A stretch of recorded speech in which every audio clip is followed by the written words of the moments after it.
할렐루야. 다시 한번 인사해 보겠습니다. 할렐루야. 네, 이 시간 저녁 시간 많이 피곤하실 텐데 하나님의 말씀 가운데 나오신 여러분들을 주님의 이름으로 환영하고 축복합니다. 사실 담임 목사님께서 말씀을 전해 주셔야 되는데 안식월 기간이셔서 제가 부득이 올라왔습니다. 부족하더라도 하나님의 크신 은혜가 이 시간 임할 줄 믿습니다. 오늘 말씀을 준비하면서 제목을 부르심의 자격으로 함께 정하고 나눠보고자 합니다. 한때 선풍적인 인기를 끌었던 예능 프로그램 중에 남자의 자격이라고 하는 프로그램이 있습니다. 혹시 기억나시는지 모르겠습니다. 네, 남자 연예인들이 이렇게 나와서 이 부제목이 꼭 죽기 전에 뭐 꼭 해봐야 될 101가지 이래서 막 여러 가지 일들을 도전하고 이제 하는 그런 프로그램이었습니다. 이 예능 프로그램에서 했던 주제 중에 하나가 뭐였냐면 합창이 있었습니다. 연예인들이 이제 합창단을 꾸려가지고 합창대회에 나가는 게 이제 그 주제였는데, 합창대회에 나가기 위해서 합창 단원들을 이제 면접을 보고 또 오디션을 봅니다. 근데 재밌는 게 이 오디션을 보는 자리에 합창하고는 도저히 어울릴 것 같지 않은 사람들이 막 오는 겁니다. 뭐 가수나 아니면 뭐 그런 일을 해봤던 사람이 오면 뭐 그럴 수 있겠다고 생각할 수 있지만, 뭐 생뚱맞은 개그맨, 뭐 개그우먼, 아니면 갑자기 카메라 감독, 심지어 격투기 선수도 와가지고 막 노래를 부르고 오디션을 봅니다. 근데 노래를 부르는데 뭐 어떤 사람은 의외로 노래를 잘 부르는 사람도 있고, 또 어떤 사람은 영 아닌 사람도 있어서 탈락하기도 그렇게 되었습니다. 이렇게 팀이 꾸려지고 이제 합창을 연습하는데 이 팀이 과연 합창이 될까? 이게 정말 가능할까? 의문이 들기도 했습니다. 왜냐면 도저히 어울릴 것 같지 않은 사람들이 한데 모여서 한 목소리로 노래를 부르는 합창을 하기 때문입니다. 합창이라는 게 사실 중요한 게 뭐냐면 자기 주장, 자기 목소리만 크게 내려고 하면 사실 합창은 아름다운 소리를 낼 수가 없습니다. 자신의 소리보다도 함께 한 목소리로 조화를 이루는 게 합창의 진정으로 중요한 것입니다. 처음에 연습할 때는 당연히 음도 안 맞고, 또 심지어 어떤 사람은 악보를 볼 줄 몰라서 음을 틀리기도 합니다. 엉망진창이기도 하고요. 이래서 막 연습이 될까 걱정이 되는데, 시간이 지나면 지날수록 또 모여서 연습하면 연습할수록 아름다운 목소리로, 또 하나된 목소리로 제법 멋들어진 합창을 하게 되었습니다. 그리고 마침내 대회 당일이 되어서는 어떻습니까? 정말로 멋진 목소리로 이 어울리지 않을 것 같았던 이 사람들이 한데 모여 아름다운 합창을 했다는 것입니다. 그러면서 우리에게 참 많은 감동을 주었던 그런 예능 프로그램이 바로 이 남자의 자격이란 예능 프로그램이었습니다. 오늘 말씀은 예수님께서 그의 제자들, 특별히 오늘은 마태를 부르셨을 때의 그 모습을 이야기하고 있습니다. 여러분이 잘 아시다시피 이 마태는요, 세금을 걷는 세리입니다. 그것도 로마 제국의 편에서 온갖 세금을 부과하고 징수하는 일을 하고 있습니다. 지금도 가장 내기 아까운 돈 중에 하나가 혹시 뭔지 아십니까? 세금 내시. 저는 주차비라고 할 줄 알았는데 맞습니다. 세금 내기 참 아깝기도 합니다. 물론 나라의 운영을 위해서 세금을 내야 된다는 건 너무나도 잘 알고 또 이해가 됩니다. 근데 뭔 세금이 그렇게 많은지 모르겠습니다. 종합소득세, 양도소득세, 기타소득세, 또 물건을 사면 또 뭐가 붙습니까? 너무 잘하시는군요. 맞습니다. 부가가치세가 10%가 붙습니다. 참 알게 모르게 우리의 삶에서도 이렇게 세금이 참 많이 걷어집니다. 그런데도 우리가 내야 되는 줄 알면서도 어떤 때는 참 아깝다고 느껴지는 이 세금을 하물며 로마 제국의 편에서 이스라엘을 위해서가 아니라 로마 제국을 위해서 세금을 걷는 이 세리 마태를 사람들이 좋아했을 리가 없다는 것입니다. 더군다나 이 당시 세리들은요, 원래 걷어야 될 세금보다 훨씬 더 많은 세금을 걷어서 자신들의 부를 쌓는 그러한 관행을 가지고 있었기 때문에 더욱 그럴 수밖에 없었습니다. 우리가 오늘 말씀뿐만이 아니라 이 복음서 전체를 봤을 때 예수님께서 부르셨던 제자들의 모습을 면면히 살펴보게 되면 한 가지 흥미로운 사실을 알 수가 있습니다. 그것은 뭐냐면 예수님의 제자들 중 그 어느 누구도 예수님의 제자로 어울리는 사람은 없다는 겁니다. 여러분 생각해 보십시오. 베드로와 안드레, 야고보, 요한을 비롯한 이 사람들은 갈릴리 호수에서만 물고기만 잡았던 어부들입니다. 사실 이 당시에 교육을 제대로 받았을 리가 없었을 겁니다. 오늘 말씀에 나왔던 마태는요, 로마 제국의 편에서 저 로마 제국에 등대가지고 그냥 자기 편한 대로만 살지 손가락질 받던 그러한 삶을 살고 있었습니다. 가룟 유다는요, 열심을 가지고 우리가 이스라엘을 위해서 일하자 했지만 결국 어떻습니까? 예수님을 팔아먹은 사람이 되었습니다. 예수님의 제자들을 보면요, 예수님 잡히실 때 그 어느 누구도 함께하지 않았습니다. 사실 예수님의 제자들을 보면 예수님의 제자라고 어울릴만 하다고 얘기할 만한 사람은 사실 없는 것 같습니다. 방금도 말씀드렸지만 오늘 말씀에 나오는 이 마태는 세리였습니다. 오늘 말씀에서는 나오지 않지만 같은 이야기를 하고 있는 마가복음 2장을 보게 되면 이 마태를 예수님께서 부르셨던 곳은 가버나움이라고 했던 동네였습니다. 이 가버나움이란 동네가요, 참 재미있는 게 어떤 동네냐면 이 로마 제국에서 이제 동쪽, 지금의 페르시아나 이제 바벨론 제국으로 가는 그 지역으로 가는 주요 무역로에 있는 중요 도시였습니다. 즉 우리식으로 얘기하면 고속도로 톨게이트처럼 반드시 지나가야 되는 관문 중에 하나였습니다. 당연히 이런 관문이기 때문에 세금을 부과하는 일도 당연히 있었습니다. 하루에도 오가는 사람이 얼마나 많았겠습니까? 더군다나 이 가버나움은요, 이렇게 중요한 곳이다 보니까 로마군도 주둔하고 있던 곳이었습니다. 어찌 보면 마태는 요지 중에 요지인 이 가버나움에서 근무하는 세리였습니다. 세리 중에서도 정말로 요직에 근무하는, 어쩌면 남들이 보기에는 부러워할 수도 있는, 많은 부를 쌓을 수 있고 승진이 보장되어 있는, 앞날이 보장되어 있는 요직 중에 요직에 있는 그런 삶을 살았던 게 마태였다라는 것입니다. 인간적인 기준으로 보자면 마태는 성공한 삶을 살고 있었습니다.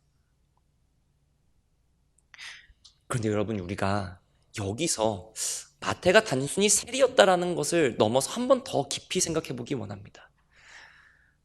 여러분, 마태가 세리가 되기까지 어떠한 과정을 거쳤을까요?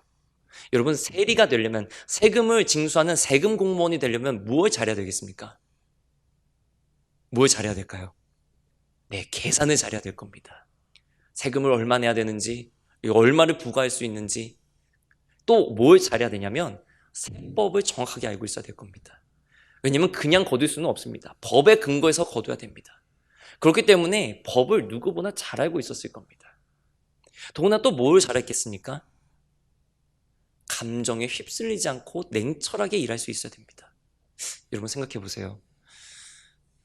누가 찾아왔는데, 내가 세리인데, 야, 저번에는 나한테 15% 떼갔잖아. 야, 요번은 좀 봐줘라. 내가 한 10%만 떼줘. 그러면 내가 다음에 잘해줄게. 이럴 때 감정에 휩쓸리지 않고 냉철하게 일할 수 있어야 세금을 제대로 거둘 수 있고 일을 할 수 있는 게 세리입니다.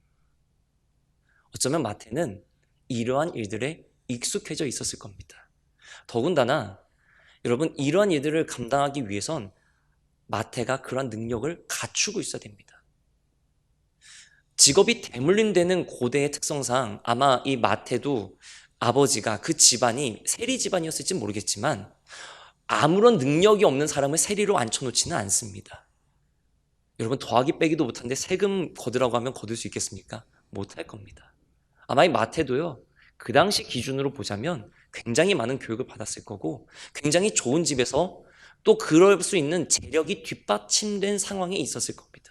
우리가 그것을 확인해 볼 수가 있는데, 마태복음 9장 10절을 보게 되면요, 예수님께서 마태를 부르시고 난 다음에 마태가 예수님과 함께 식사하는 장면이 나옵니다. 뭐라고 하냐면 예수께서 마태의 집에서 앉아 음식을 잡수실 때 많은 세리와 죄인들이 와서 예수와 그의 제자들과 함께 앉았다.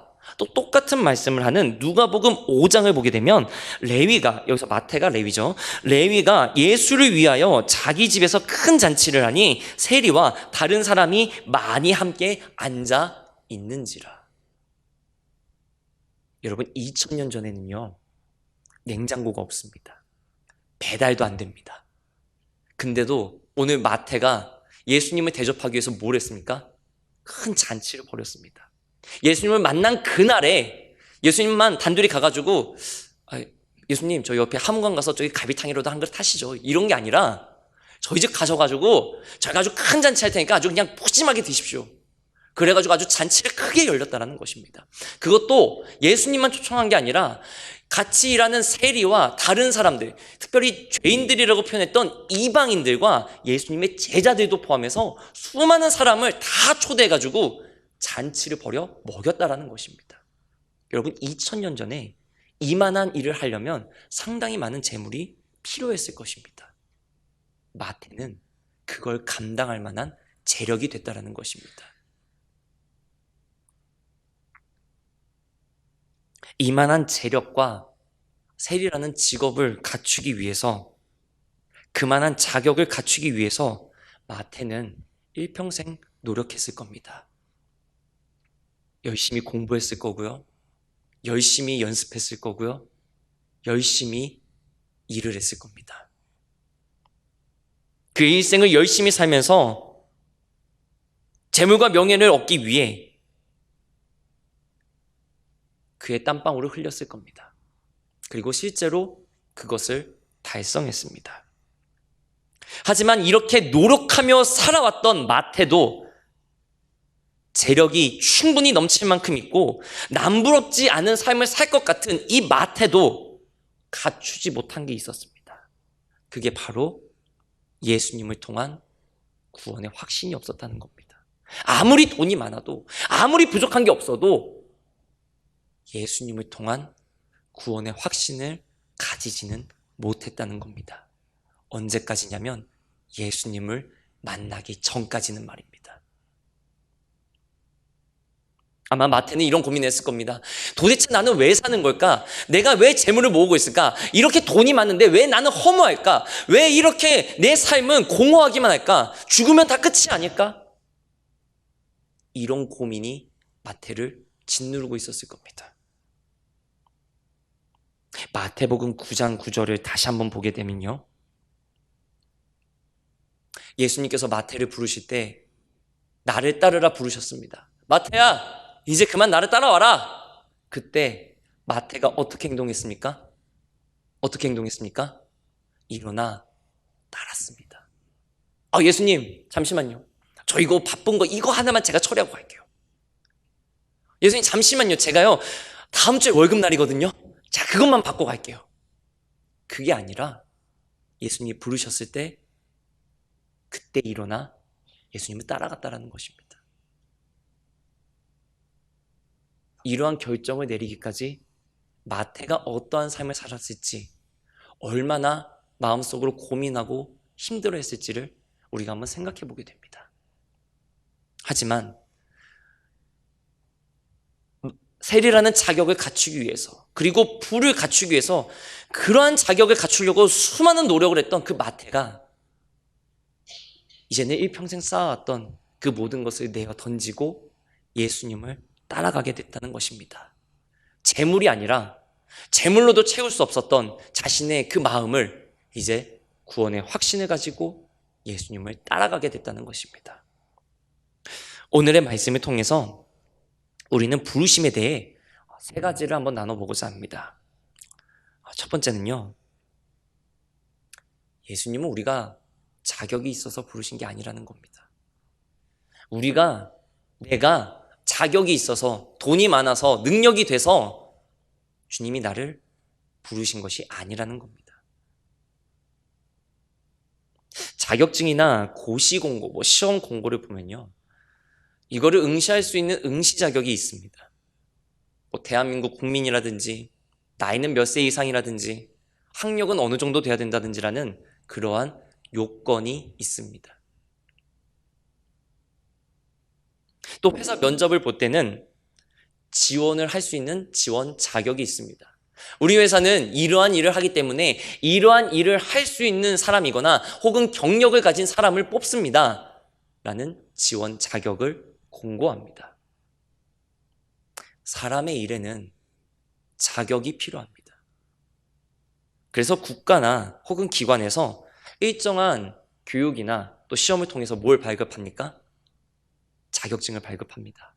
면허증을 발급합니다. 이유가 무엇입니까? 이 사람은 이 일을 할 수 있는 능력이 있다는 것을 우리나라가, 우리 기관이 보증합니다라는 증명이기 때문입니다.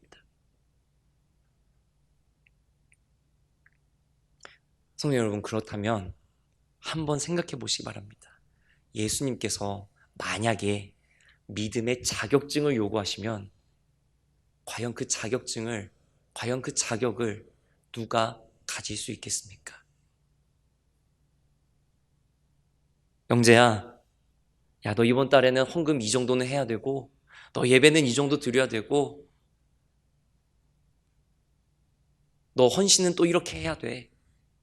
예수님이 너 그거 다 채워야 하나님 나라 들어올 수 있다 물어보신다면 아마 그 자격을 달성할 수 있는 사람은 이 땅에는 없을 것 같습니다. 아마도 달성할 수 있는 그러한 자격을 갖춘 사람은 천사이거나 아니면 이미 하나님 나라에 들어가 계신 믿음의 선배들일 것입니다. 마태복음 9장 9절을 다시 보면요,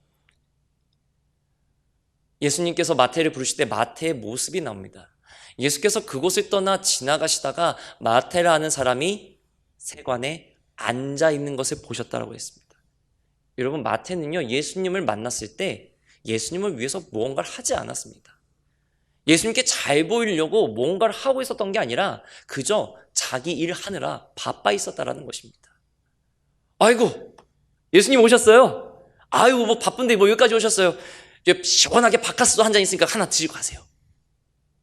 이런 게 아니라 예수님은 신경도 쓰지 않고 있었다라는 겁니다.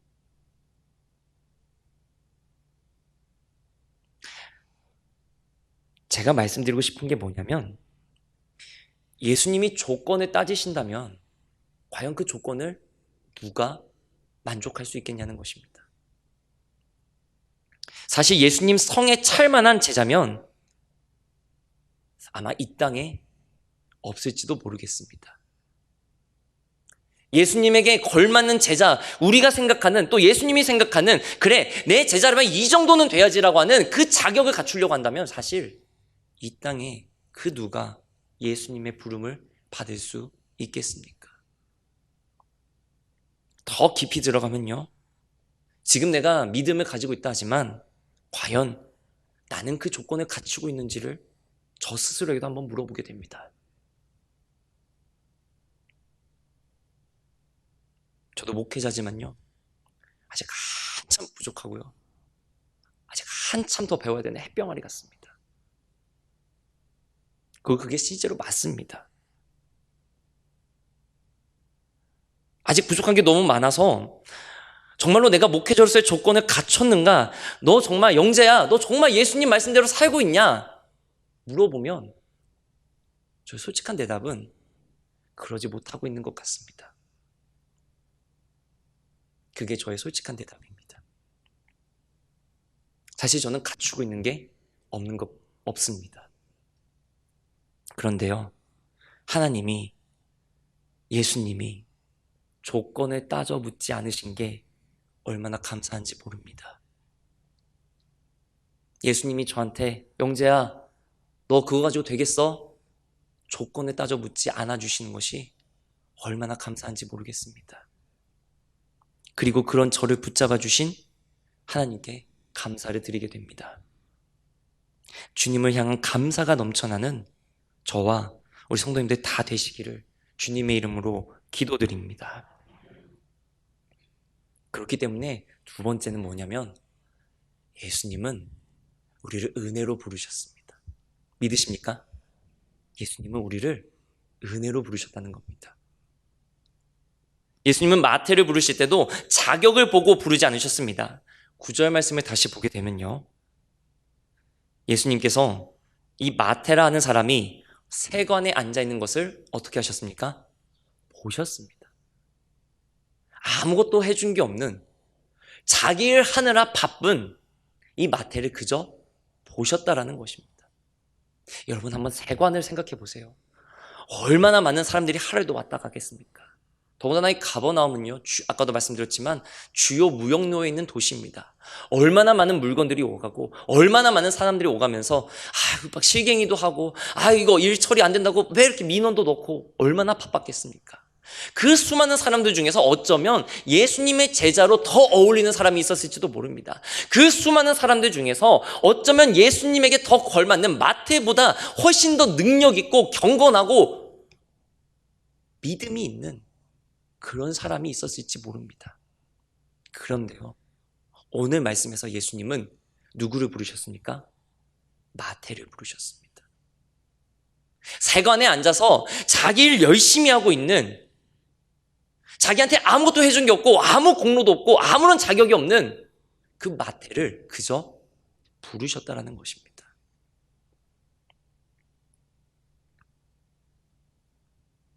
더군다나 이 세리는요, 아까도 말씀드렸지만 사람들에게 손가락질 받는 직업입니다. 저 로마 제국 등에 업고 우리를 괴롭히는 이런 손가락질 받는 직업이 세리였다라는 것입니다. 그런 세리들과 함께 예수님께서 식사하러 들어가셨을 때, 그 마태의 집에 들어가셨을 때 바리새인들이 수군거립니다. 11절 말씀을 보면 바리새인들이 보고 그의 제자들에게 이르되 어찌하여 너희 선생은 세리와 죄인들과 함께 잡수시느냐. 바리새인들이 보기에는요, 어떻게 하나님의 자녀라고 하고 있는 이스라엘 사람이라고 하는 너희 선생님 예수님은 왜 저 이방인, 하나님의 선택도 받지 못한 그 이방인을 왜 그들과 함께 식사하고 있느냐, 되물어보고 있다는 것입니다. 여러분, 예수님이 바리새인들이 이러한 반응을 나올 거라는 걸 모르셨을 리가 없습니다. 분명히 알고 계셨습니다. 바리새인들이 보면요, 이렇게 수군거릴 거란 거 누구보다 잘 알고 계셨습니다. 오히려 예수님은 마태와 함께 식사하시면서 자신을 보고 수군거리는 바리새인들에게 이렇게 말씀하셨습니다. 12절에 보면요, 예수께서 들으시고 이르시되 건강한 자에게는 의사가 쓸데없고 병든 자에게라야 쓸데있느니라 라고 말합니다. 그래서 여기 대비되는 두 사람이 있습니다. 건강한 자와 병든 자입니다. 여러분이 보시기에는 누가 자격이 있고 누가 일을 할 수 있습니까? 건강한 사람이 일할 수 있습니다. 건강한 사람이 돈을 벌 수 있고요, 건강한 사람이 무언가를 해볼 수 있는 자격이 있습니다. 아픈 사람은 그걸 할 수가 없습니다. 왜냐하면 병이 고쳐지지 않는 이상 평생을 그 아픔과 함께 해야 되기 때문에 사실 병든 사람은 그 병이 치유되기 전까지는 뭔가를 할 자격이 주어지기가 참 힘듭니다. 근데 예수님은 사람들이 생각에는 자격 있다라고 생각하는 건강한 자를 위해서 오신 게 아니라, 사람들이 생각했을 때는 쓸데없고 자격 없고 능력 없고 아무것도 아닌 병든 자를 위해 오셨다라고 직접 말씀해주고 계십니다. 그래서 13절을 보게 되면요, 너희는 가서 내가 긍휼을 원하고 제사를 원하지 아니하노라 하신 뜻이 무엇인지 배우라. 나는 의인을 부르러 온 것이 아니요 죄인을 부르러 왔노라. 여러분, 죄인은요 아무런 자격이 없는 사람입니다. 죄인은요 재판받고 이제 판결 받아서 그 형량 채우기 위해 남아있는 사람이 죄인입니다. 이제 죄인에게 남아있는 건 없습니다. 희망조차 없습니다. 판결이 내려지기 전까지 이 죄인은 그저 두려움에 떨고 있어야 될 죄인입니다. 그런데요, 예수님은 그런 죄인을 위해서 오셨다라는 것입니다. 아무런 희망이 없고 매일을 두려움에 떨어 살아가야 하는 그런 연약한 자, 너희들이 보기에는 자격 없고 능력 없어 보이는, 우리와 같이 할 수 없다고 여겨지는 그러한 사람들도 나는 은혜로 부르러 왔다고 말씀해 주고 계신 겁니다. 그렇기 때문에 죄인은 은혜 없이 살 수가 없습니다. 죄인은요, 하나님의 은혜를 떠나서는 결코 살아있을 수가 없다는 것입니다.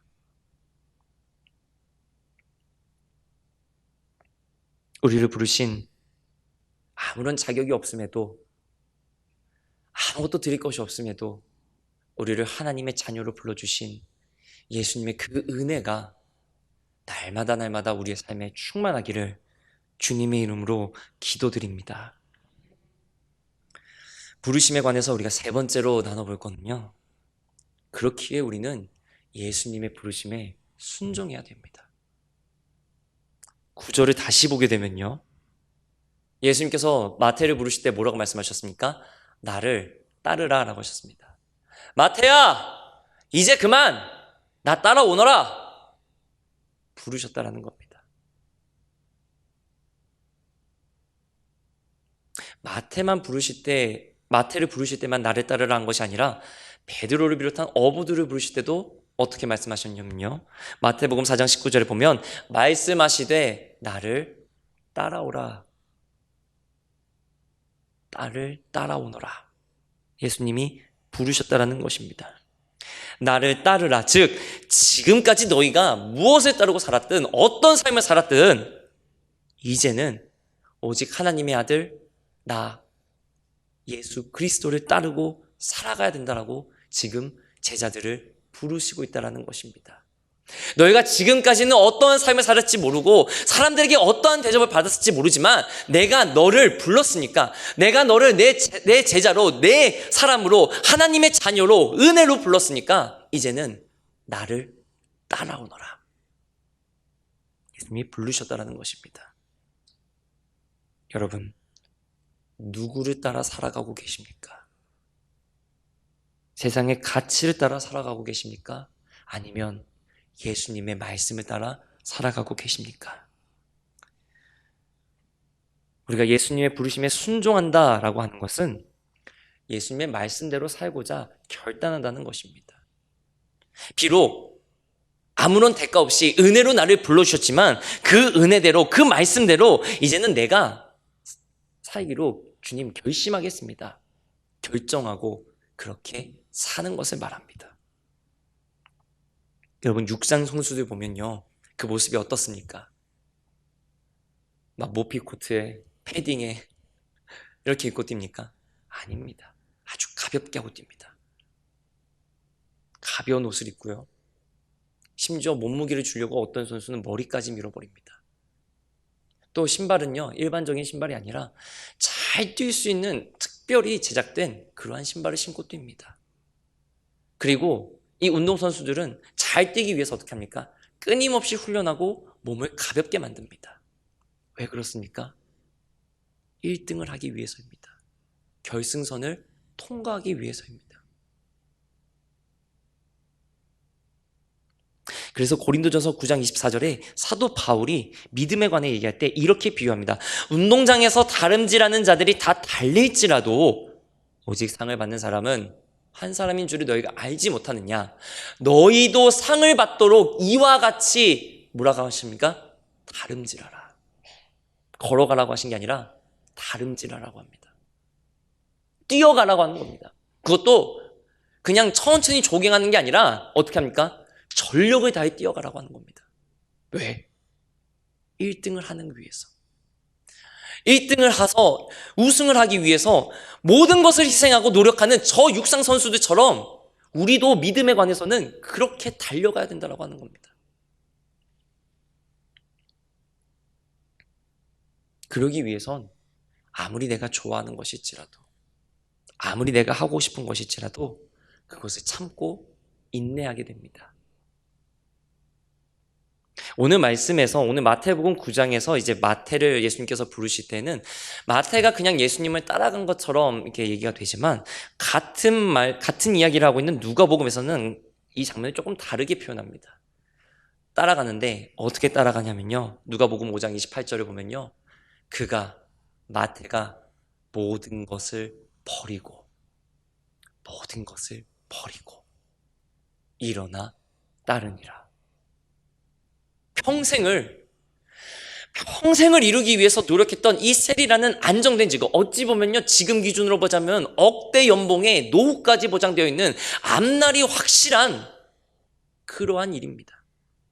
그런데도요, 마태는 그 모든 것을 어떻게 했습니까? 버려버렸습니다. 여러분, 이게 삶을 포기했다라는 게 아니라 무엇을 말하는 거냐면 이제 마태의 삶의 중심이 돈이 아니고 자격이 아니고 세리가 아니고 안정된 직업이 아니라 예수님으로 바뀌었다라는 것을 말합니다.